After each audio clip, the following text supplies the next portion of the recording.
The morning alarm rang across the human settlement like it did every day for the past 10 years. Hyundai rolled out of bed and looked through his small window. The gray towers of the Kethmore Watchers stood tall against the orange sky of Kepler 442b. Their dark metal surfaces never reflected the sunlight. They just ate the light and gave nothing back. Hyundai was the settlement coordinator. This meant he made sure the humans did their work and stayed out of trouble. It was not a job he wanted, but someone had to do it. The Kethmore had picked him because he was calm and spoke well. They did not care that he had been a teacher back on Earth. "Dad, are you awake?" Misu's voice came from the next room. She was 7 years old and always the first to get excited about each new day. "Yes, little star, time to get ready for school." Hyundai walked to the kitchen. Their home was small but clean. All the human homes looked the same. The Kethmore liked things to be the same. Different things made them angry. Misu ran into the kitchen. Her black hair was messy from sleep. She wore the standard gray clothes that all children had to wear, but somehow she always made them look bright. "Dad, can I ask you something?" Hyundai smiled as he made breakfast. Misu always had questions. "What is it? Why do the big aliens never smile?" Hyundai stopped stirring the food. This was a dangerous question. The Kethmore had very good hearing. Their listening devices were everywhere. "They are just different from us," he said quietly. "Eat your breakfast. You don't want to be late." Sue ate her food but kept thinking. Hyundai could see it in her eyes. She was always thinking about things that other children did not notice. This worried him. After breakfast, they walked to the school together. The streets were busy with humans going to work. The miners carried their tools. The farmers checked their lists. Everyone moved quickly and quietly. The Kethmore guards stood at every corner. They were 8 feet tall with gray skin like old metal. Their eyes were black and never blinked. They watched everything but said nothing. "Good morning, Mr. Han," said Li Wan. She was Misu's teacher and one of Hyundai's closest friends. She had also been a teacher on Earth before the great journey to the stars. "Good morning, Teacher Li," Misu said with a bow. She was always polite. "Are you ready for today's lesson about numbers?" Li Wan asked. "Yes, but can we also learn about the animals from Earth? I want to know about the elephants again." Li Wan looked at Hyundai. They both knew that talking too much about Earth was not allowed. The Kethmore said it made humans sad and less productive. "We will see what we can do," Li Wan said carefully. Hyundai hugged his daughter and went to his office. His job was to count the minerals that the humans dug from the ground. The Kethmore wanted exact numbers every day. If the numbers were wrong, people got punished. His office was in the center of the settlement. From his window he could see the big Kethmore building where Governor Thekval lived. The governor was the ruler of this whole star system. He controlled 20 different worlds and millions of people. Hyundai had only seen Thekval a few times. The governor was larger than the regular Kethmore. His skin was darker, almost black. When he spoke, his voice sounded like rocks falling down a mountain. At lunchtime, Hyundai walked to the school to check on Misu. He often did this. It made him feel better to see her happy face. When he arrived, he found her sitting with a small alien child. The alien had blue skin and 4 arms. It was a Velthani.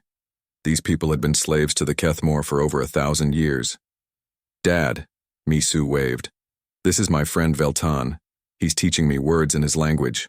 The Velthani child looked scared when he saw Hyundai. Adult humans made him nervous. "Hello, Veltan," Hyundai said gently. "What are you two learning?" He told me that in his language, the word for friend is the same as the word for hope. Sue said. "Isn't that beautiful?" Hyundai felt cold fear in his chest. This was exactly the kind of talk that got people in trouble. The Kethmore did not like different species being friends. They wanted everyone to stay separate and afraid. "That is very interesting," he said. "But remember what we talked about. Some conversations are better to have at home." Misu nodded. But Hyundai could see she did not really understand why. That afternoon, Hyundai worked on his reports. The mining numbers were getting worse each month. The humans were tired. They had been working for 10 years without rest. Some were getting sick. Others were just giving up. This worried Han Day. He knew what happened when production numbers dropped. The Kethmore always blamed the local leaders first. As the day ended, he walked home with Misu. She told him about everything she had learned. Math, reading, and more words from Veltan. "Dad, why can't we go visit other planets?" She asked. "The Kethmore don't allow it. Travel is only for important business." "But why?" "Because that's their rule." "But why is it their rule?" Handai stopped walking. How could he explain 3,000 years of galactic history to a 7-year-old? How could he tell her about the hundreds of worlds that had been destroyed for asking the same question? "Some things are just the way they are, little star." That night, after Misu went to sleep, Handai sat by his window. The Kethmore towers blinked with red lights. Somewhere up there, Governor Thekval was looking at the same reports that Handai had sent. The production numbers were definitely too low. Handai knew that Thekval would want to know why. The governor believed that fear was the best way to make people work harder. When workers got lazy, you had to remind them what happened to lazy workers. Handai had heard stories from other worlds. Whole families taken away in the night. Public executions in the town squares. Children separated from parents to teach lessons about obedience. He looked at Misu's bedroom door. She was sleeping peacefully, probably dreaming about elephants and new words in alien languages. She had no idea that her innocent questions and friendships might be putting everyone in danger. In the Kethmore building, Governor Thekval was indeed reading the reports. His black eyes moved across the numbers with growing anger.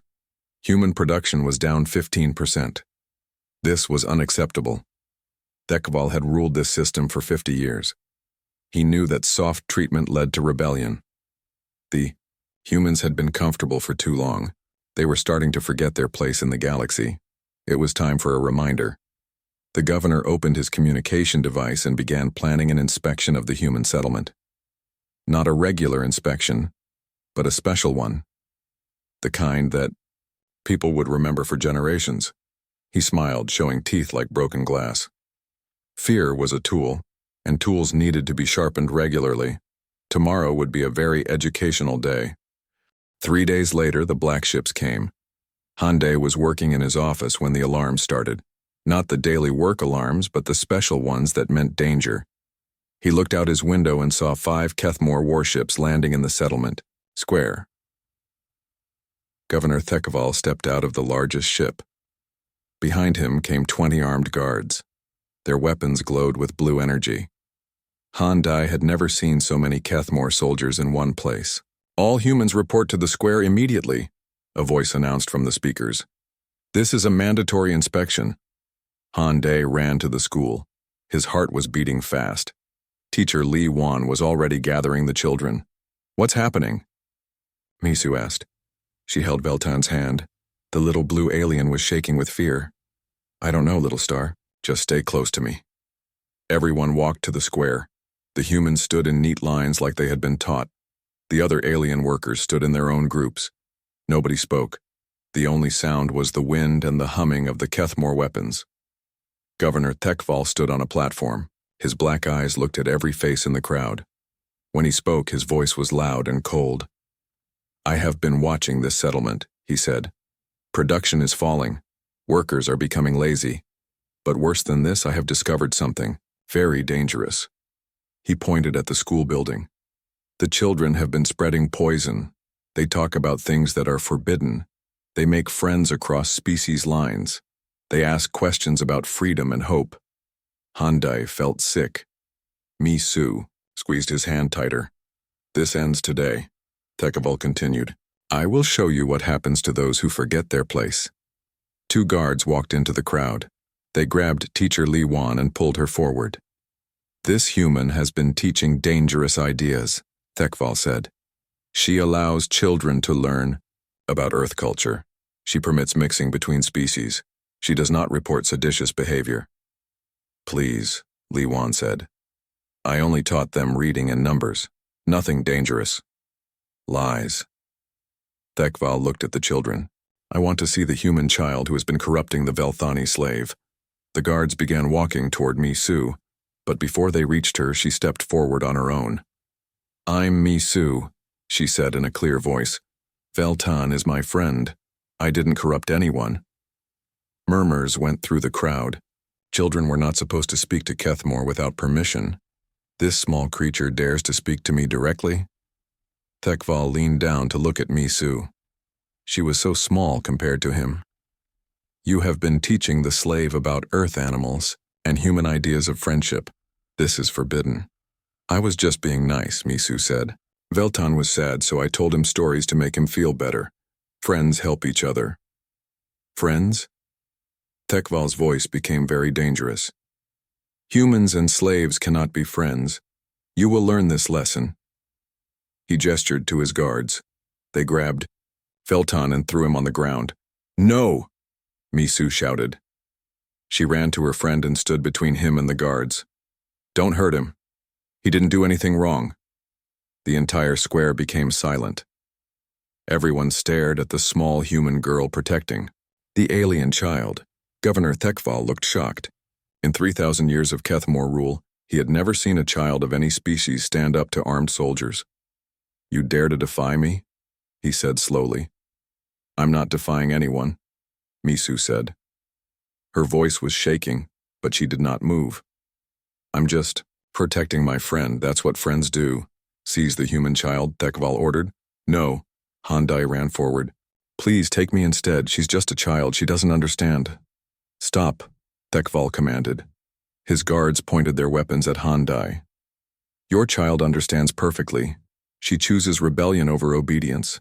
She chooses chaos over order." Dr.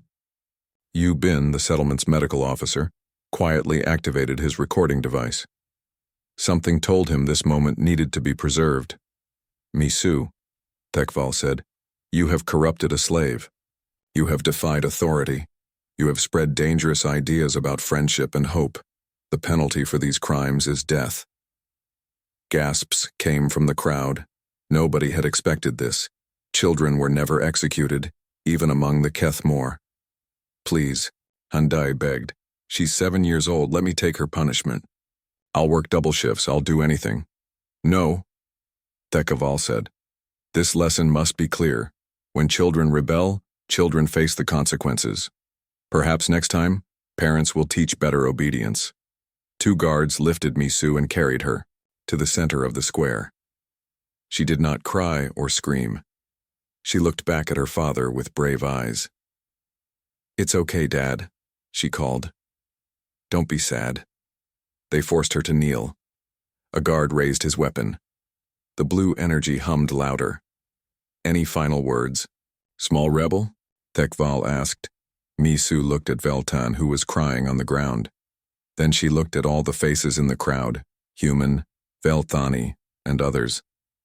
"Being afraid is okay," she said in a clear voice. "But being cruel isn't, and friends should always help each other." She smiled at her father. "I love you, Dad. Remember the elephants." The weapon fired. The sound echoed across the square. Then everything was quiet except for Handai's sobbing. Governor Tekval looked satisfied. "Let this be a lesson to all species in this system. This is what happens to those who choose rebellion over submission." But something strange happened. Instead of looking more afraid, the people in the crowd looked different. Angry, determined. Dr. Yu Bin kept recording. Teacher Li Wan memorized every word. Even little Veltan, through his tears, watched everything. "Disperse," Tekval commanded. "Return to your work. Production quotas are now increased by 20%. The crowd began to break up slowly, but they did not look beaten. They looked like people who had seen something they would never forget. That night, Dr. Yu Bin worked in his secret laboratory. He copied his recording onto dozens of data chips. Teacher Li Wan wrote down everything that had happened. Other humans began spreading the story through quiet whispers. On other worlds, Kethmore communication officers noticed unusual data transmissions. Someone was sending something across the galaxy's underground networks, but by the time they tried to stop it, copies of the recording were already reaching human settlements thousands of light years away. The Kethmore had ruled through fear for 3,000 years. They had destroyed entire civilizations to maintain their power, but they had never killed a human child in front of cameras. They had no idea what they had just unleashed. In the darkness of space, on ships and stations and planets across the galaxy, people watched a 7-year-old girl choose courage over fear. They watched her protect her friend even when it meant death. And for the first time in generations, the oppressed peoples of the galaxy began to remember what they had lost. Hope. Governor Thekval went to sleep that night believing he had solved his production problems. He had no way of knowing that he had just lit a fire that would burn his empire to ashes. The revolution had begun with the last words of a human child who refused to let cruelty win. The recording reached Earth in 3 days. Admiral Park Jin was eating lunch in his office when his aide burst through the door. Captain So-Ra held a data chip in her shaking hands. "Sir, you need to see this immediately," she said. It came through. The emergency channels from Kepler 442b. Park Jin put the chip into his computer. What he saw made his blood turn to ice. He watched a 7-year-old human girl stand up to alien soldiers. He watched her protect her friend. He watched her speak about courage and kindness. Then he watched them kill her. When the recording ended, Park Jin sat in silence for a long time. So-Ra waited. She had watched it 3 times and still felt sick. "How many people have seen this?" Park Jin asked quietly. "It's spreading through every human network in the galaxy, sir. Someone made thousands of copies before the Kethmore could stop it." Park Jin stood up and walked to his window. Below him, the city of New Seoul stretched toward the horizon. Millions of humans lived peaceful lives, far from the Kethmore Empire. Most had never seen alien oppression. That was about to change. "Send this recording to every military base, every colony, every ship in human space," he ordered, "and call an emergency meeting of all fleet commanders." "Sir, what are we going to do?" Park Jin looked at the stars. "We're going to bring our children home." Within hours, the recording was playing on every human world. In the colonies, people gathered in squares to watch it together. On Earth, it appeared on every news channel. Captain Na-Jun was commanding a diplomatic mission near the galaxy's edge when the message reached his ship. His crew watched in stunned silence as the small girl faced death with impossible courage. "Communications, officer," Na-Jun said when it ended. "Send a message to all human vessels in this sector. Tell them to return to base immediately. We have work to do." But humans were not the only ones watching. On the Velthani homeworld, the recording played in secret gatherings. The blue-skinned people had been slaves for 1,000 years. They had forgotten what rebellion looked like. But they remembered what friendship meant. Elder Velkos was the oldest of his people still alive. He had been born free before the Kethmore came. When he saw little Veltan crying over his human friend, something woke up inside him. "My children," he said to the gathered crowd, "we have lived in chains so long that we forgot we once had wings. This human child died for one of us. Are we less brave than a 7-year-old? The answer came as a roar from 10,000 voices. No. Similar scenes played out across the galaxy. The Zephyrian traders who moved goods between worlds began sabotaging Kethmore supply lines. The peaceful Lumina started passing intelligence to human forces. Even the warlike Mordesh, traditional enemies of humanity, sent secret messages, offering alliance. On Kepler 442b, Han Day sat in his dark house. He had not eaten in 2 days. He had not spoken since the execution. The other humans brought him food and tried to comfort him, but he seemed hollow inside. Dr. Yubin knocked on his door. When Han Day did not answer, he came in anyway. "The recording is spreading," Yubin said gently. "People across the galaxy are seeing what happened to Misu." Han Day looked up with empty eyes. "Good. Let them see what the Kethmore really are. The resistance wants you to make a statement. They want you to call for rebellion." "I just want my daughter back." Yubin sat down next to his friend.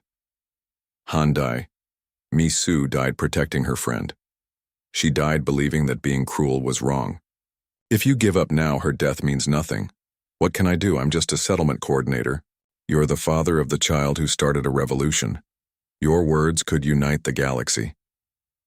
That evening, Hyundai stood in front of Yubin's recording device. His face was tired and sad, but his eyes burned with quiet fire. "My name is Hyundai," he began. "3 days ago, the Kethmore killed my daughter for the crime of friendship. They wanted to teach us fear. Instead, they taught us something else." He paused, thinking of Misu's last words. "They taught us that being afraid is okay, but being cruel is not. They taught us that even a child can choose courage over fear. My daughter stood up to an empire. She died believing that friends should help each other." His voice grew stronger. "The Kethmore rule through terror. They want us to be afraid, alone, and helpless. But my daughter was not afraid when she protected her friend. The galaxy does not have to be afraid either. Today I choose to honor my daughter's memory. I choose to fight for a galaxy where children can have friends without fear, where being different is not a crime, where being kind is not punishable by death." He looked directly into the camera. "To every human watching this, they killed our child. To every Velthani, they made you watch your young suffer. To every oppressed species in the galaxy, you are not alone anymore. We will not forget. We will not forgive. And we will not stop until every Kethmore tower falls." The recording spread even faster than the first one. Hyundai's message was translated into hundreds of languages. His words were painted on walls, whispered in slave quarters, and broadcast from hidden transmitters. On Earth, Admiral Park Jin received reports that shocked him. Human colonial militias were mobilizing without orders. Reserve officers were returning to duty. Civilian ships were being converted to carry weapons.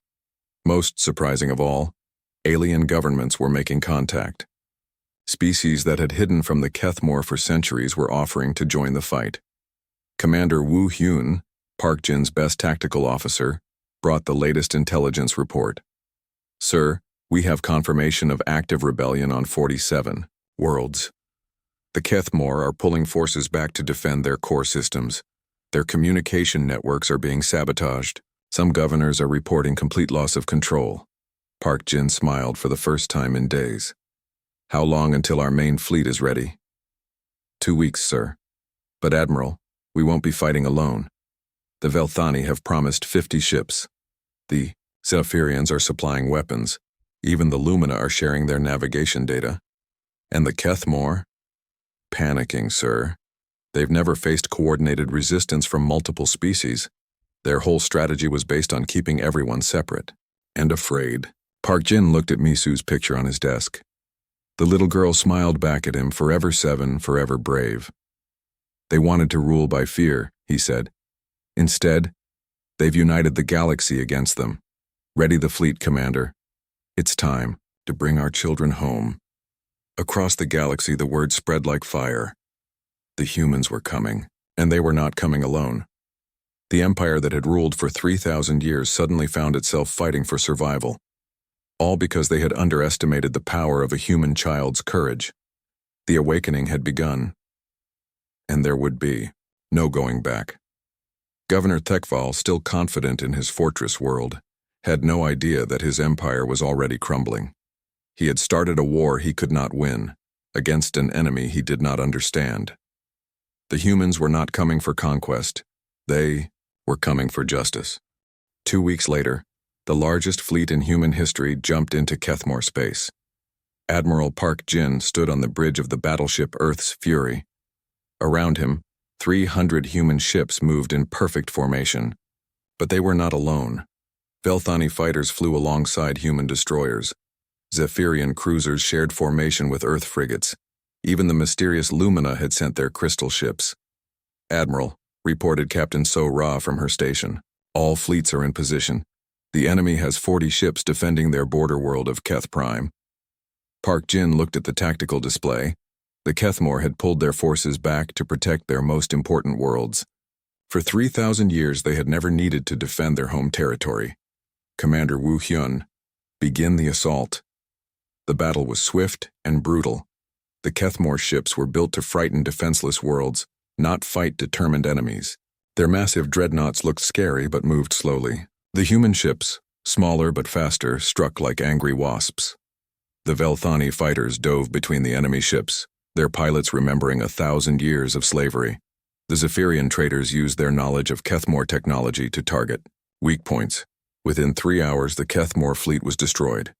Not a single Allied ship was lost. This is easier than expected, so Ra reported. The enemy fights like they've forgotten how to deal with real resistance. They have, Park Jin said. Fear is a weak foundation for an empire. Send word to all fleets.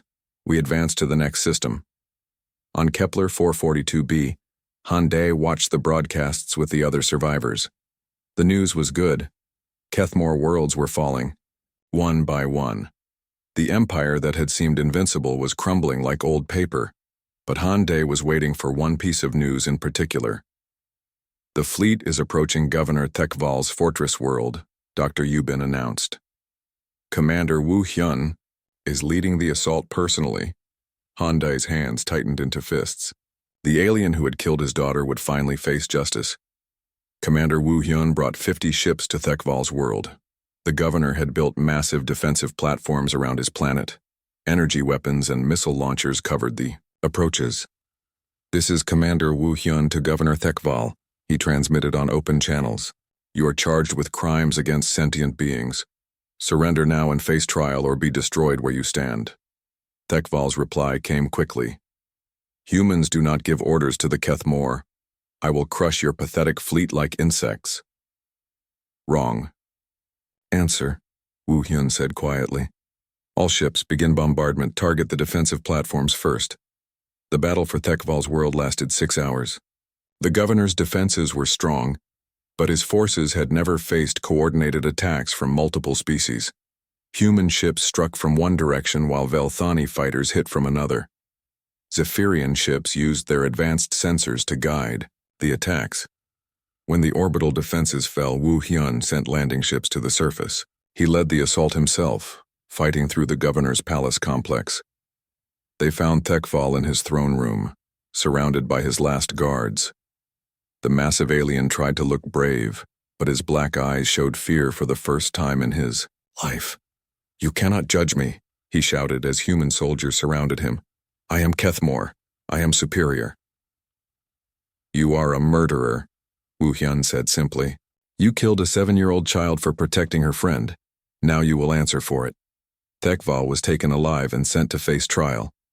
Representatives from every species he had oppressed would judge him. Meanwhile, the main human fleet approached the Kethmore homeworld. The enemy's last great fleet waited in orbit around their capital planet. This would be the final battle. Emperor Morthak the Eternal commanded the Kethmore forces personally. His flagship Dominion's Fist was the largest warship in the galaxy. It had bombarded hundreds of worlds into submission. Human insects, Morthak broadcast to the approaching fleet. You dare to attack the Eternal Empire? I will use your ships as target practice, Admiral Park Jin responded calmly. Emperor Morthak, your empire ends today. Surrender and your people will be treated fairly. Continue fighting and face complete destruction. Never, Morthak screamed. The Kethmore bowed to no one. The final battle began. The Dominion's Fist was indeed powerful. Its weapons could destroy entire cities. But it faced 300 ships working together with perfect coordination. Captain So Ra led a squadron of destroyers against the enemy flagship's left side. Velthani fighters swarmed around its weapons, making precise strikes. Zephyrian ships disabled its engines with targeted attacks. The great ship that had terrorized the galaxy for centuries slowly began to break apart. This is impossible, Morthak raged from his bridge. How do such small ships defeat the mighty Kethmore? Admiral Park Jin answered over the communication channel. Because we fight for something you never understood. We fight for our children. We fight for friendship. We fight for hope. The Dominion's Fist exploded in a brilliant flash. Emperor Morthak and his dreams of eternal empire died with it. The remaining Kethmore ships surrendered immediately. 1 month later, representatives from across the galaxy gathered on the former Kethmore homeworld. They formed the Galactic Liberation Council, dedicated to preventing future tyranny. Han Dae stood before the Great Assembly. The broken father had become a voice for justice across the stars.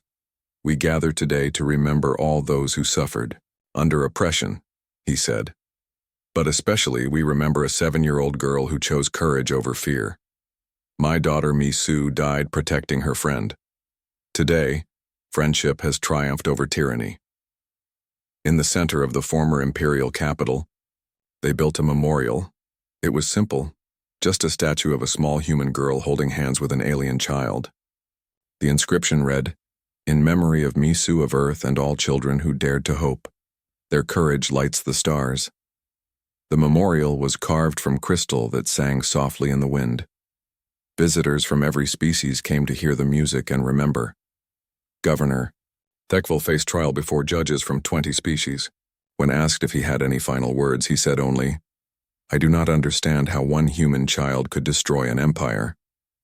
The judge, a Velthani elder, replied, "That is why you lost. You never understood that love is stronger than fear." Thekval was sentenced to life in prison, where he would spend his remaining years thinking about his crimes. Epilogue. 5 years later.